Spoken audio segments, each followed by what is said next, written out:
এবার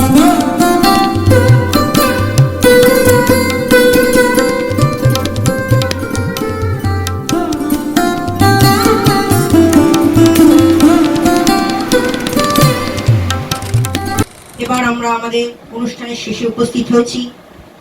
সবার আগে আজকে এই দিনটি উপলক্ষে আমি স্যারকে কিছু বলে নেওয়ার অনুরোধ করব, তারপর কেক কাটা, গিফট দেওয়ার দিকে আমরা এগিয়ে যাব। বলার বিশেষ দক্ষতা আমার নেই, যাই হোক উপস্থিত মাকে সর্বপ্রথম আমি প্রণাম জানাই এবং সকল ছাত্রছাত্রী বন্ধুদের ভালোবাসা এবং হিতাকাঙ্ক্ষা জানিয়ে আমার বক্তব্য শুরু করি। অনেক সুন্দর সুন্দর কথা শুনলাম, প্রোগ্রামও সুন্দর হচ্ছে, কিন্তু এই কথা বলা আর করার মধ্যে বিস্তর পার্থক্য। একটা কথা আছে, easy to say but not easy to do.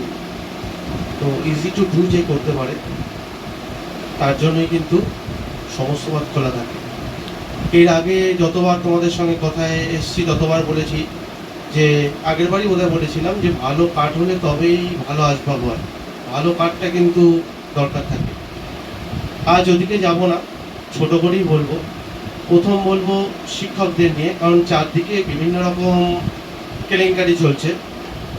একটাই কথা বলবো, শিক্ষকরা কিন্তু মানুষ, শিক্ষকরা কিন্তু ভগবান নয়।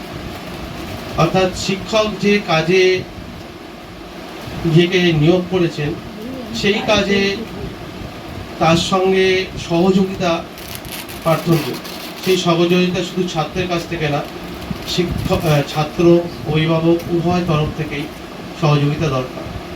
আর একটা শিক্ষক, সমস্ত শিক্ষকদের হয়েই বলি, একটা রেজাল্ট বা ফলাফল যদি ভালো হয়, ওই ফুটবলের মতো, ইস্ট বেঙ্গল জিতলো, ইস্ট বেঙ্গলের, মোহনবাগান জিতলো, মোহনবাগান ভালো করেছে, ইস্ট বেঙ্গল ভালো খারাপ করেছে, হেরে গেল, এই কোচের দোষ।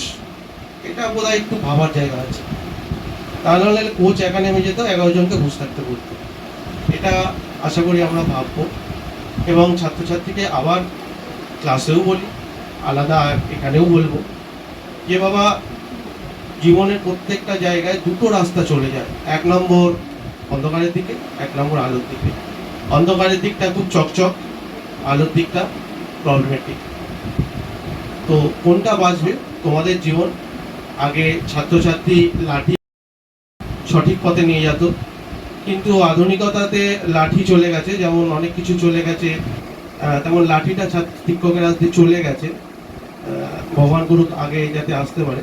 তাই তোমার জীবন তুমি ঠিক করবে, তুমি কি করবে, কিন্তু যেখানে চকচক, যেখানে হাতছাড়ি, এগোনোর আগে ভেবে এগিয়েও, এবং সকলেই সঠিক রাস্তায় এগোবে, এটাই আশা করি। দীর্ঘ বক্তৃতা রাখবো না, অনেকক্ষণ দিয়ে বসে আছো, সবাই ভালো থেকো। অনেকদিন পরে বলতে ইচ্ছা করছে, জানি না এই কথাটা আজকে বলা কাঙ্ক্ষিত নাকি, কারণ আমরা সকলে নিজেকে নিয়ে ব্যস্ত, নিজে তো তবু বলি, ভালো থেকো এবং পারলে ভালো রেখো।